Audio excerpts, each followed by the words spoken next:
Late last night, Donald Trump warned that any action tied to Venezuela's oil system would face serious consequences, pushing tensions between us and Venezuela into a sharper phase.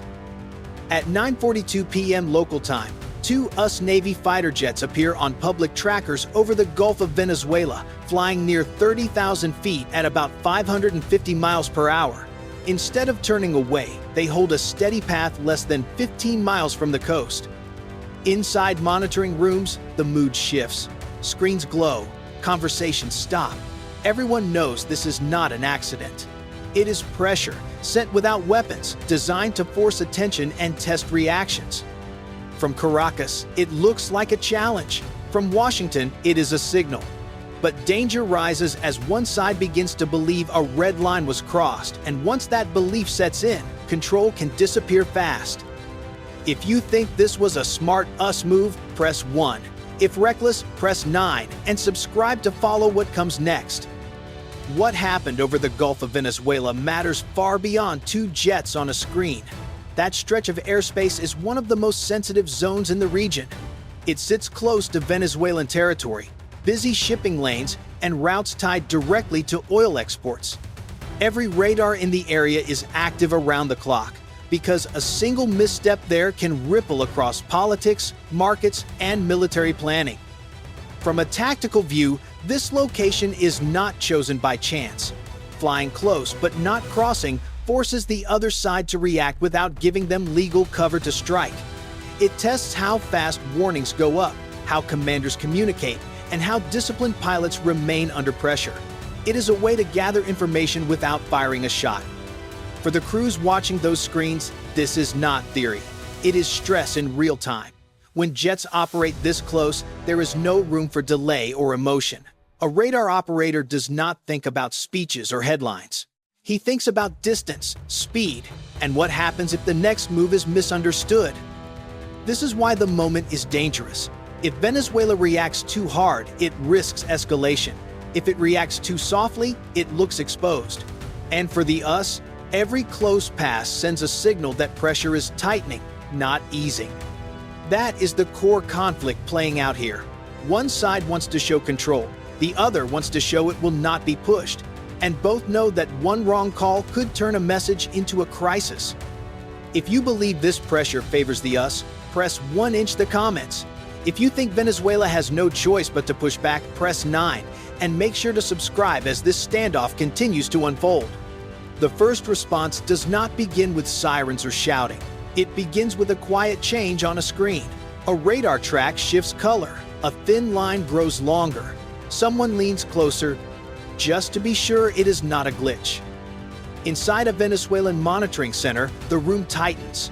Operators zoom in, then zoom again. The jets are still there. Same altitude, same speed. Still holding that line near the coast. No radio call, no friendly signal, just presence. A supervisor asks the question everyone is thinking. Are they testing us, or are they waiting for us to blink? At the same time, across the region, us crews are watching too. Every move is measured. Every turn is intentional. These pilots are not improvising. They are flying a plan built to stay legal, controlled, and impossible to ignore. A technician reaches for a headset. His hand pauses for a second before pressing the button. That second matters. A call goes up the chain. Another call follows. The system is awake now. On public trackers, the image spreads fast. Screenshots circulate. Commentators jump to conclusions. Some claim a violation. Others call it intimidation. But inside the rooms where decisions are made, no one is arguing online. They are counting seconds and miles. This is how real confrontations start. Not with missiles, but with uncertainty. With aircraft close enough to raise questions, but far enough to deny intent. It forces the other side to reveal discipline or the lack of it. For Venezuela, the pressure is immediate. Scramble fighters and risk escalation, or hold back and appear weak. For the us, the risk is different. Stay too close for too long, and one nervous reaction could spiral beyond control. As minutes pass, fatigue sets in. Eyes dry, focus narrows. The longer this standoff lasts, the greater the chance that human stress, not strategy, decides the next move. This is the first true test of nerves, and both sides know it. If you think Venezuela should respond forcefully to protect its airspace, press 9. If you believe the US strategy is working exactly as planned, press 1 and subscribe to stay with us as this situation continues to unfold. As the standoff continues, the tension does not explode. It tightens, minute by minute. The jets remain steady, holding speed and altitude, making small, precise adjustments that look harmless to outsiders but carry clear meaning to anyone trained to read them. In close military encounters, even a slight turn can signal intent, and everyone watching understands that. Over the Gulf, there is no sound but engines cutting through open water. No flares, no warning shots, just distance closing and reopening by a few miles at a time.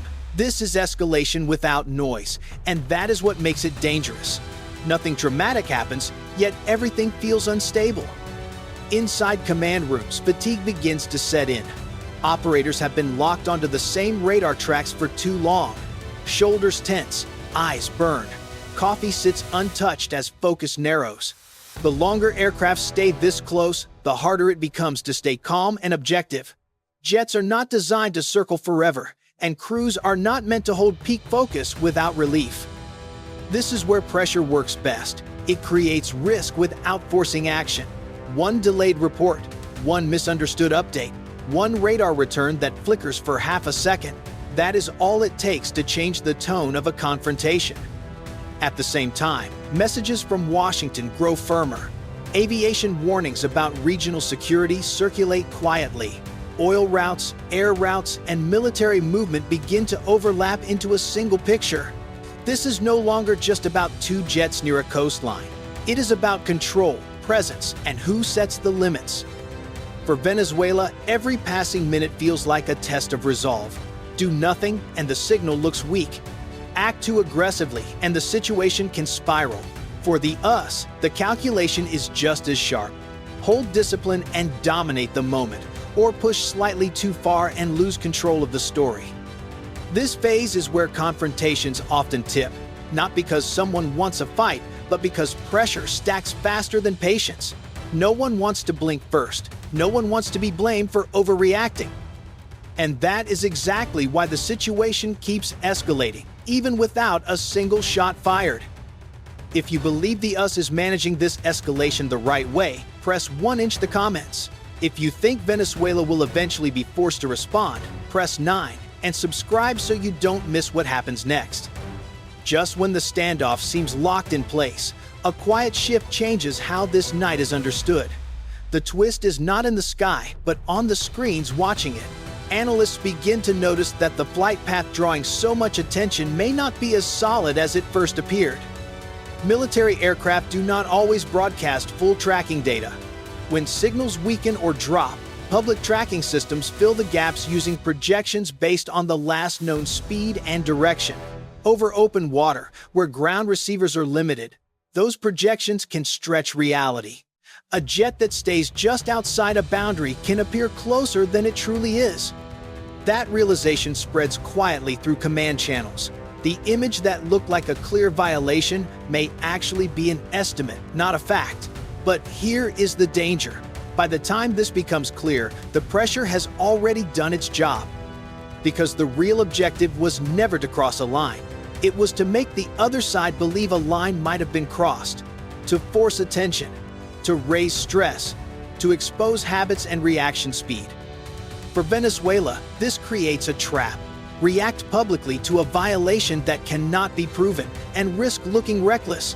Admit uncertainty and risk looking unprepared. Either way, the pressure lands. For the US, the advantage is subtle but powerful. Information is gathered, reactions are measured, limits are tested without firing a shot. The crews on the ground do not fully realize it yet, but this moment has already been logged, analyzed, and filed away for future decisions. This is how modern confrontation works. Not loud, not obvious, but deeply effective. If you think this twist shows a smart US strategy, press 1 in the comments.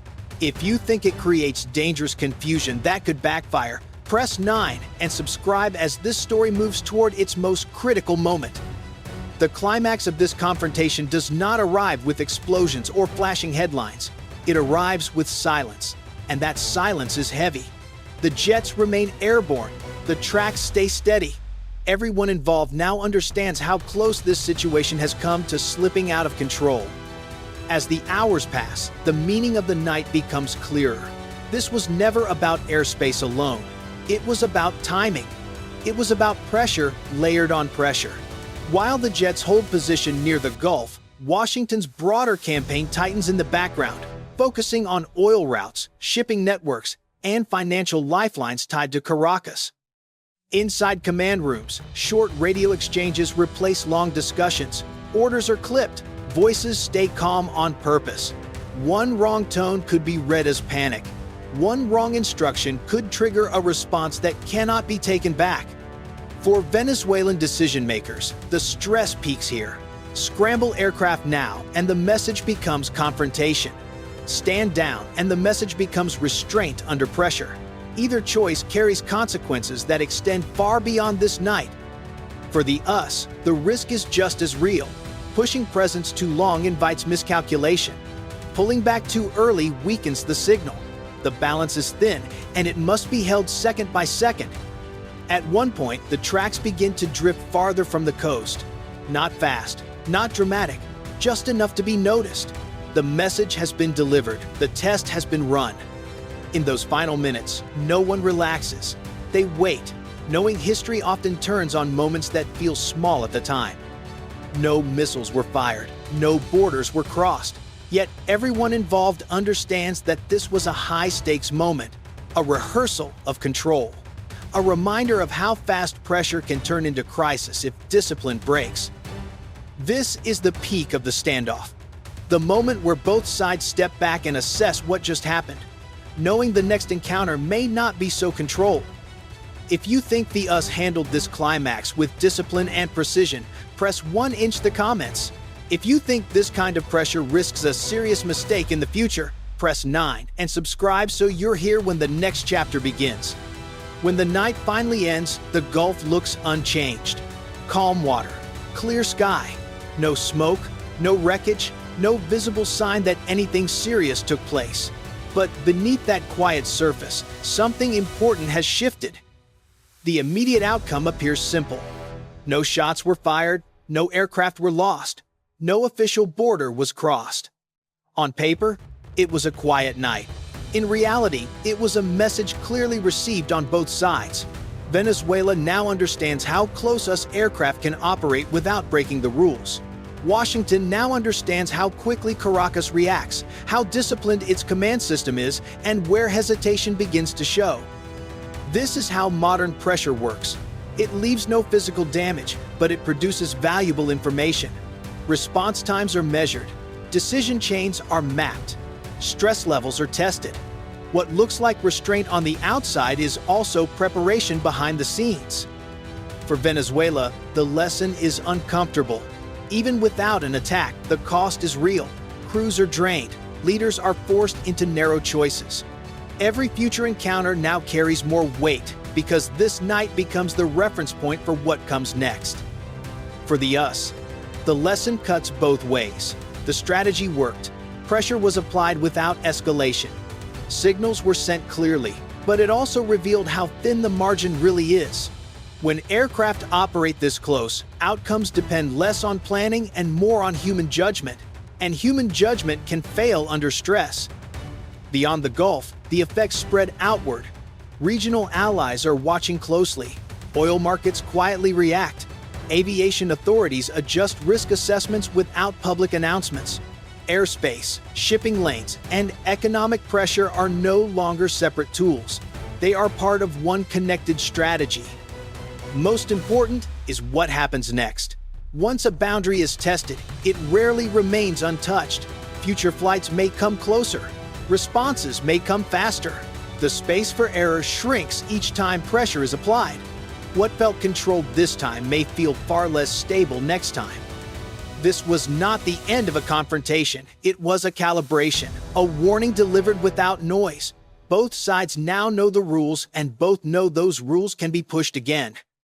If you believe this standoff strengthens US control in the region, press 1 in the comments. If you think it brings the situation closer to a dangerous breaking point, press 9 and subscribe so you don't miss what happens when this pressure returns.